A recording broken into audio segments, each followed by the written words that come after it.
Puji Tuhan. Selamat malam Bapak Ibu saudara yang kasih dalam Tuhan.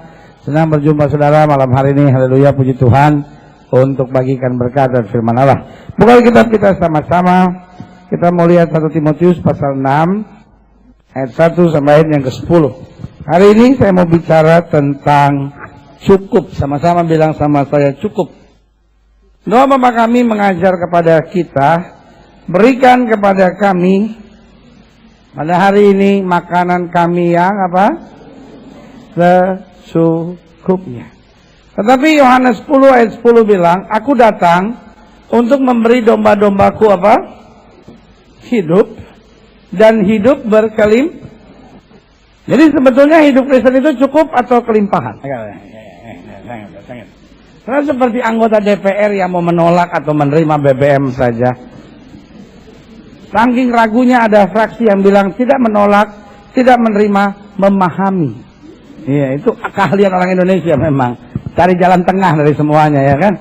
Saudara yang kasih dalam Tuhan, dalam doa Bapa kami, kita berdoa, berikan kami pada hari ini makanan kami, apa? Secukupnya. Tetapi dalam Yohanes 10 ayat 10, Yesus bilang, ini yang namanya nggak cukup tuh ini. Kadang kalau dia mati, dia nyala dan mati tergantung mau dia. Ini sebetulnya Mike Kristen bukan sini. Saya khawatir dia bukan Kristen nih. Belum dibaptis. Mengganggu ketentraman umat beragama jadi dia. Ya. Nah, saudara yang kasih dalam Tuhan, tapi dalam Yohanes 10 ayat 10 Yesus bilang, aku datang untuk memberi domba-dombaku hidup dan hidup apa? Berkelimpahan. Sekarang menurut saudara, jangan dipengaruhi oleh ekstrim manapun. Menurut saudara, sebetulnya kita akan hidup cukup atau berkelimpahan? Iya. Saya menjadi pendeta yang paling bodoh yang pernah ada di muka bumi. Itu pertanyaan itu buat apa ditanyakan? Semua pasti akan memilih berkelimpahan. Kenapa? Karena kita tidak mau hidup cukup. Betul? Iya kan? Betul? Iya kan? Jadi kita ganti. Mulai besok kalau sudah doa Bapa kami, ganti. Berikan kepada kami pada hari ini makanan kami yang berkelimpahan. Jadi sebetulnya Tuhan beri cukup atau berkelimpahan?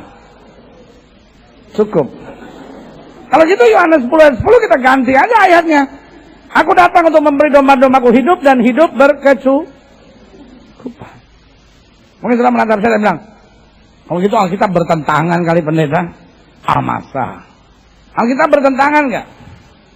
Beda, oke. Jadi cukup apa berkelimpahan?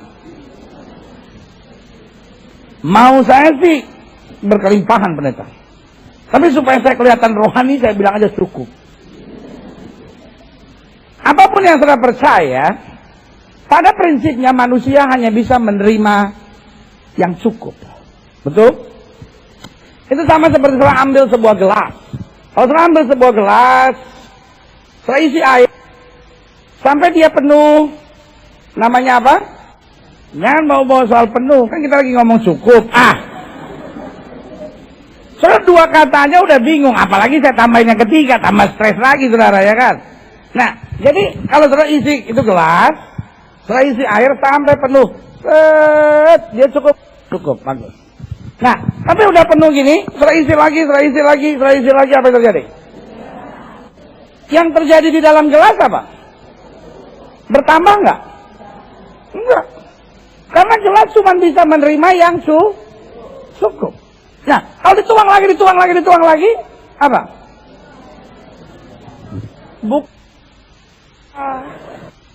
Gelasnya jatuh, prak, tumpah. Soalnya dulu waktu sekolah bahasa Indonesianya dapat berapa sih? Tumpah. Udah malam ini pendeta cepat emosi nih. Soalnya biasanya saya terlambat, nih saya nggak terlambat, jadi cepat emosi. Saya pikir saudara orang baik-baik. Saya kadang-kadang kalau terlambat rasa berdosa sekali. Nggak tahu saya datang duluan. Banyak sudah terlambat. Dosa besar. Baru ketahuan kalau kita terlambat suruh natap saya sampai. Kadang saya juga mau. Kalau pendeta terlambat, itu karena memang dia menunggu hadirat Tuhan datang. Kalau jemaat terlambat, males. Enak aja pendeta, ya kan? Saudara yang kasih dalam Tuhan. Jadi yang saya mau jelaskan buat saudara, air di gelas ini apa yang terjadi tetap Tetap cukup. Soalnya mau tambahin gimana pun, airnya tetap apa cukup. Loh, tapi kan dia jadi berkelimpahan sekarang pendeta. Jadi fair. Maka dia sekarang sudah tambah lagi dan dia jadi apa? Jadi berlimpah. Itu bahasa yang lebih bagus.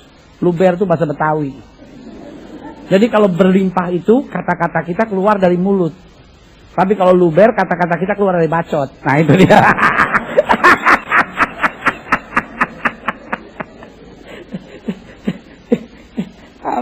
Luber. Itu bahasa benernya air itu apa? Berlimpah. Nah, air di gelas ini tetap cukup. Nah kalau dia berlimpah apa yang terjadi? Sekitar dari gelas ini yang akan merasakannya. Tahukah saudara bahwa Tuhan gak puas cuma memberkati hidup saudara? Mau supaya hidup saudara jadi berkat. Amin. Tuhan gak puas cuman buat sesuatu yang terbaik buat hidup saudara. Tapi Tuhan mau supaya hidup saudara menjadi yang terbaik bagi orang lain. Ya kan? Bukan hanya Tuhan mau berikan kepada saudara sebagai suami untuk mendapat yang terbaik, tapi supaya suami jadi menjadi suami yang terbaik. Istri menatap saudara dan berkata, sayang, kalau bukan karena engkau sebagai suamiku, aku merasa hidup ini tak berarti. Tetapi engkau adalah suami segala-galanya buat aku. Sama saudara, apa? Suami suka geeran orangnya.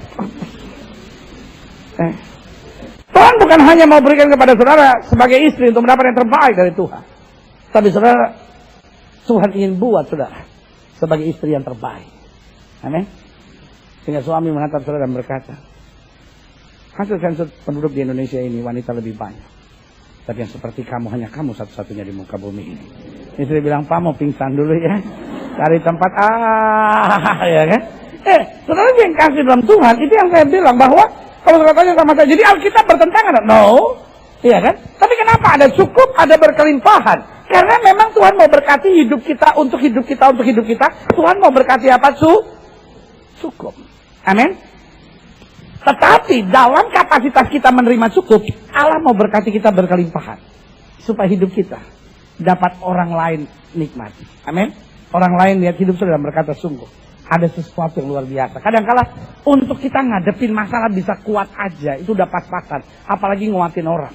Kita aja udah, ya ampun Tuhan, bisa keluar dari masalah aja, udah mujizat. Lu jangan ngomong-ngomong soal masalah, gue udah cukup stres sama diri gue sendiri ya. Lu jangan nambahin, daripada gue mati berdiri di sini ya kan. Tapi Tuhan mau kasih saudara kekuatan yang cukup, tapi juga berkelimpahan buat saudara. Sampai bukan hanya saudara kuat untuk diri saudara sendiri, saudara dapat menguatkan orang lain. Amin. Karena itu yang selalu saya bilang. Tuhan memberkati kita cukup. Karena selalu saya bilang, kekurangan bukanlah keadaan tetapi sikap hati. Saya ulangi sekali lagi, kekurangan bukanlah keadaan tetapi apa? Sikap hati. Sampai di sini sudah ngerti mau saya? Iya kan? Saya ambil contoh sederhana. Waktu orang pacaran, rasanya orang yang dia cintai ini tidak pernah punya kekurangan. Saya mau tanya sama ibu-ibu, Bu, ibu waktu dulu waktu pacaran dulu, Bu, ibu pendiam nggak? Kan nggak dong, dari dulu juga memang udah bawel. Tapi orang tuh kalau pacaran, itu ketika yang wanitanya bawel tuh, bayangin dari jam 7 sampai jam 2 pagi, ngomong nggak pakai titik, nggak pakai koma, nggak ada. Pakai masa reses nggak ada, langsung. Tanggapan kekasih saudara yang pria bilang apa? Itu yang saya bangga dari dia. Dia tidak pernah kehabisan kata-kata. Masa pacaran kita tidak pernah kesepian, selalu hangat. Jangan ketawa Pak, sadar. Bapak sekarang ketawa. Iya, sekarang ketawa.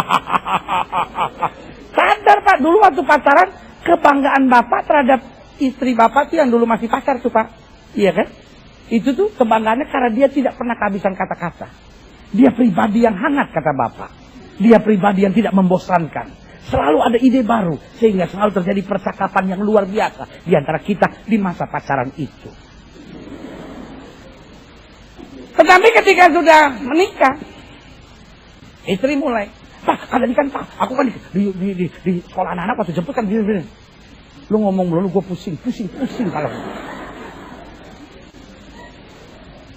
Lu kayak di mulut tuh ada pel gitu, nggak bisa diem. Yang ketawa Pak, bertobat Pak, bertobat. Ya. Persoalannya sekarang apa? Persoalannya sederhana. Bukan keadaannya yang berubah, tapi apa? Sikap hatinya yang berubah. Makanya selalu saya bilang, kekurangan itu bukanlah keadaan, tetapi sikap hati. Ibu-ibu jangan merasa aman dulu. Ada bagiannya. Biasanya jagoan menangnya kan belakangan, gitu Pak. Kita aturnya gitu, laki-laki duluan, habis itu kita yang menang. Ya, saudara yang kasih dalam Tuhan, wanita juga sama. Waktu pacaran, kalau saudara salah, terus kakak saudara bilang gini, diam apa kamu? Saudara sedih, tapi dalam hati saudara, itu yang saya bangga dari wibawanya luar biasa. Dia pria yang betul-betul bisa menuntun wanita. Saya itu kalau nggak dapat pria yang berwibawa seperti itu, aduh, kayaknya hidup ini sia-sia. Tapi coba udah kawin,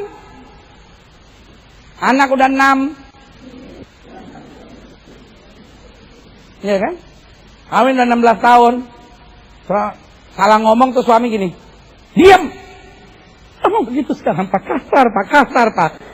Kenapa? Karena saya udah melahirkan 6 orang anak buat kamu. Dan sekarang buat kamu saya udah tua, udah jelek, udah keriput, udah gak bisa bahagia dengan kamu. Jahat kamu pandangan. Nah, saudara saya kasih dalam Tuhan, jadi kekurangan itu sebetulnya bukan apa keadaan. Kekurangan itu sikap hati. Yang saudara anggap suami saudara kurang, yang saudara anggap istri saudara kurang, yang saudara anggap suasana rumah tangga kurang, uang dalam rumah kurang, itu bukan keadaan, tetapi apa? Sikap hati. Berapa uang yang cukup untuk sebuah keluarga di Jakarta? 750.000 cukup nggak? Cukup nggak? Saudara tahu nggak di Jakarta masih ada orang yang hidup anak 2 750.000 sampai sekarang belum mati, masih hidup. Belum mati, masih hidup. Saudara boleh aja bilang nggak cukup, tapi ada yang masih hidup. 750.000. 1 juta cukup nggak? Enggak. 2 juta cukup nggak? Kalau saudara udah setuju, saudara diam. Yang belum tetap ngomong. 3 juta cukup nggak? 4 juta cukup nggak? Nggak, saya cuma pengen tahu yang materai yang mana aja gitu ya kan. Sebenarnya sederhana aja dalam hidup saya. Ya kan? 5 juta cukup nggak? Udah gak ada yang berani ngomong ya kan? 10 juta cukup nggak? Saudara, cukup itu sebetulnya nggak pernah bisa kita bilang cukup. Jam tangan ada yang harganya 50.000, ada yang harganya 500 juta. Tergantung saudara mau lihat yang mana. Cukup itu tergantung, bukan keadaan. Amin. Ada orang lain yang gajinya 40 juta, kita nggak pernah dengar yang kayak begitu. Kita langsung gini, aduh, itu bapak kayaknya 40 juta tuh. Seandainya dia jadi suami saya, dia sampai rumah nggak kubiarkan injak ubin, gendong. Tuh bapak 40 juta gajinya sebulan. Masih juga dibentak-bentak sama istrinya, kesian sekali. Ya. Masih juga istrinya bilang, lu pikir kalau belum mau 40 juta, terus berarti rumah ini udah bisa buat semuanya. Masih banyak kekurangan, Pak. Uang sekolah anak, BBM naik, cabai keriting, tomat tewe, semua naik, Pak. Salon aja naik, ngecat rambut sekarang naik. Sampai suaminya bilang, lu cat pakai ICI dulu sana, ah. Jadi kekurangan bukan keadaan, tetapi apa? Sikap hati. Lihat kiri kanan saudara, tanya sama dia, matre nggak lu? Tanya aja, nggak apa-apa kan, sesama orang matre harus saling terbuka satu sama lainnya. Enak juga kalau nggak telat ya. Itu khotbah bisa panjang-panjang. Kau khotbah panjang enak pendeta, aku yang duduk dengerin yang nggak enak. Salah saudara, enak duduk, kita jalan-jalan di sini sampai keringetan begini. 1 Timotius pasal 6 ayat 1. Semua orang yang menanggung beban perbudakan, Paulus bilang kepada Timotius anak rohaninya, hendaklah menganggap tuan mereka layak mendapat segala penghormatan. Jadi kamu jangan bersungut, kamu jangan merasa seperti kayak kurang terus. Coba kamu belajar merasa cukup dan buat Tuhanmu itu menerima segala penghormatan, agar nama Allah dan ajaran kita apa? Jangan dihujat orang. Ayat yang kedua. Jika Tuhan mereka seorang percaya, janganlah ia kurang disegani karena bersaudara dalam Kristus. Melainkan hendaklah ia dilayani mereka dengan lebih baik lagi, karena Tuhan yang menerima berkat pelayanan mereka ialah apa? Saudara yang percaya dan yang kekasih. Ajarkanlah dan nasihatkanlah semuanya ini. Jika seorang mengajarkan ajaran lain dan tidak menurut perkataan sehat, yakni perkataan Tuhan kita Yesus Kristus, dan tidak menurut ajaran yang sesuai dengan ibadah kita, ia adalah seorang yang belaga tahu. Lihat kiri kanan saudara, tanya, kamu sok tahu? Ia adalah seorang yang belaga tahu, padahal tidak tahu apa-apa. Dunia ini ada banyak orang sok tahu. Penyakitnya ialah mencari-cari soal. Saya senang istilah ini. Bersilat kata, coba itu. Kata disilat-silat. Yang menyebabkan apa? Dengki, sidra, fitnah, curiga, percekcokan antara orang-orang yang tidak lagi berpikiran sehat, dan yang kehilangan kebenaran, yang mengira ibadah itu adalah suatu sumber keuntungan. Memang dikatakan apa? Ibadah itu kalau disertai rasa cukup, dikatakan apa? Memberi keuntungan yang besar. Alkitab bilang ibadah kalau disertai dengan apa? Rasa cukup akan memberikan apa? Keuntungan yang besar. Dengan lain kata, ada banyak orang beribadah tapi nggak dapat hasil apa-apa. Dia beribadah, tapi dia bingung sendiri. Kok saya datang beribadah, kok saya nggak terima mujizat? Orang lain bersaksi kankernya disembuhkan, miumnya hilang, lalu tumornya hilang. Kok saya panu aja nggak sembuh-sembuh? Nah, kalau kita mulai bingung, kenapa kok saya ibadah kok sepertinya nggak ada breakthrough, nggak ada sebuah terobosan, nggak ada sesuatu yang baik. Orang lain bercerita bagaimana setelah masuk dalam ibadah, akhirnya rumah tangganya dipulihkan, kebiasaan-kebiasaan buruknya mulai diangkat, sifat-sifat karakternya mulai berubah, mujizat demi mujizat mulai terjadi, pekerjaannya mulai tambah maju, berkat-berkat secara ekonomi mulai semakin luar biasa. Sementara saudara bilang, saya masuk keluar gereja, tetapi tetap stres, saya nggak lihat something good. Nggak lihat sesuatu yang baik mulai terjadi. Nah, kalau saya kasih dalam Tuhan, sebagian kita mulai berkata, ya mungkin orang lain ada yang dapat berkat-berkat tertentu kali, ada yang ditakdirkan memang terima mujizat, tapi kalau saya lain kali modelnya berkat Tuhan dalam hidup saya. Karena saya kasih dalam Tuhan, saya terlalu percaya berjumpa dengan Kristus pasti mendatangkan perubahan. Amin.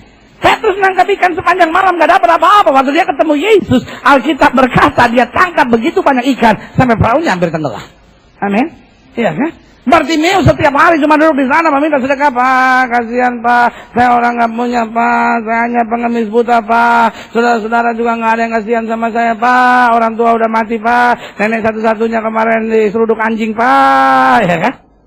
Ini cuma orang yang minta belas kasihan orang. Tetapi saya mau jelaskan buat saudara, waktu dia berjumpa dengan Kristus, sesuatu yang dahsyat terjadi. Matanya melihat lagi, dia melompat bersuka cita karena kuasa Tuhan mengerjakan mujizat baginya. Berikan tepuk tangan yang meriah buat Tuhan. Amin. Perjumpaan dengan Kristus selalu menghasilkan sesuatu yang baik. Iya kan?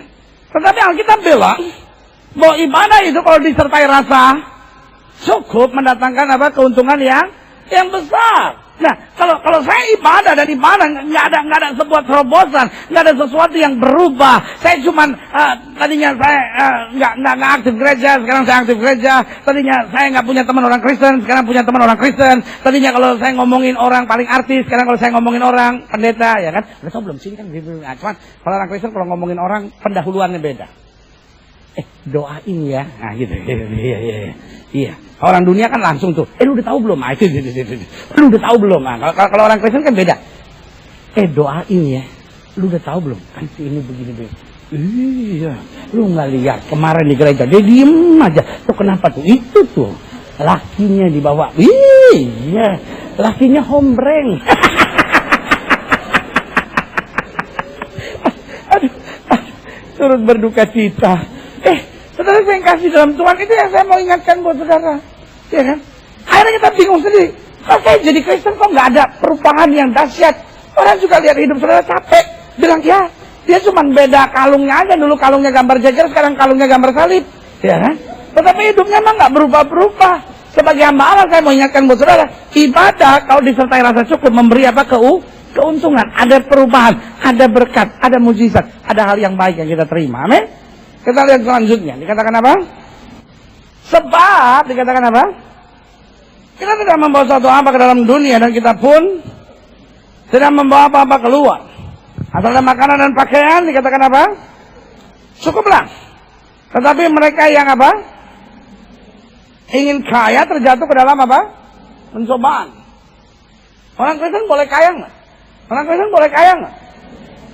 Bukan cuma boleh, orang Kristen itu adalah orang kaya. Sama-sama bilang sama saya orang kaya.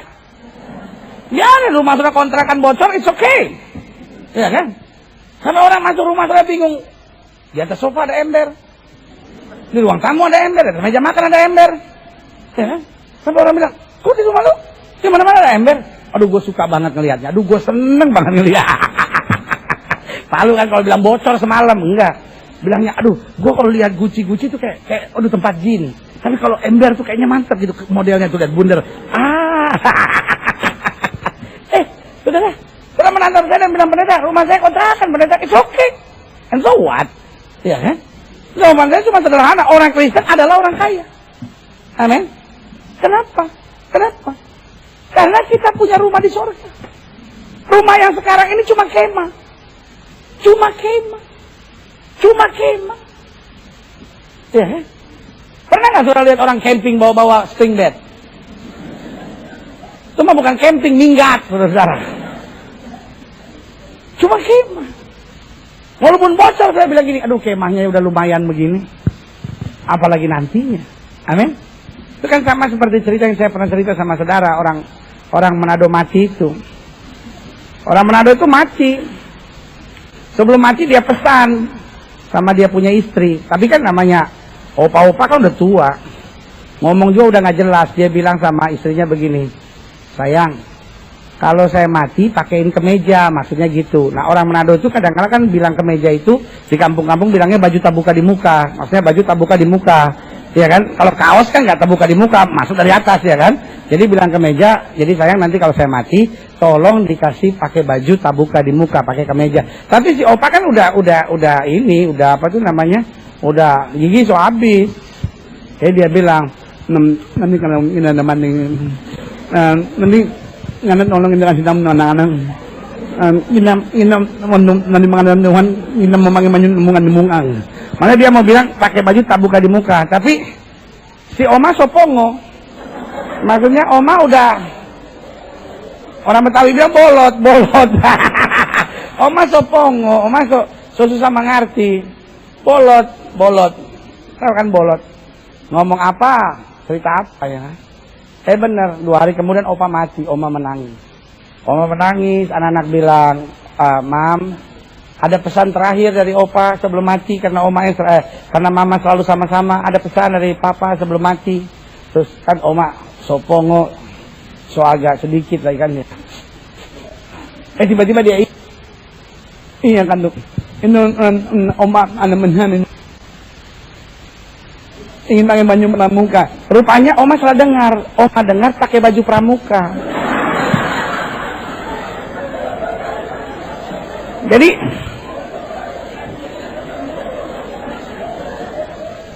akhirnya cari anak-anak. Di kampung nggak ada, cari sampai di Manado. Cari itu baju pramuka. Mau beli yang siaga, terlalu tua untuk jadi siaga. Akhirnya terpaksa beli yang penggalang. Beli penggalang, tidak lupa pakai bendera di depan, tali di samping, dan tongkat di sebelahnya. Opa pakai baju pramuka, duduk di peti. Biasanya di Manado kalau ada orang mati, lagunya jangan kamu takut, aku ada. Tapi karena opa pakai baju pramuka, sorak-sorak bergembira, bergembira semua, Sudah bebas negeri kita semua merdeka.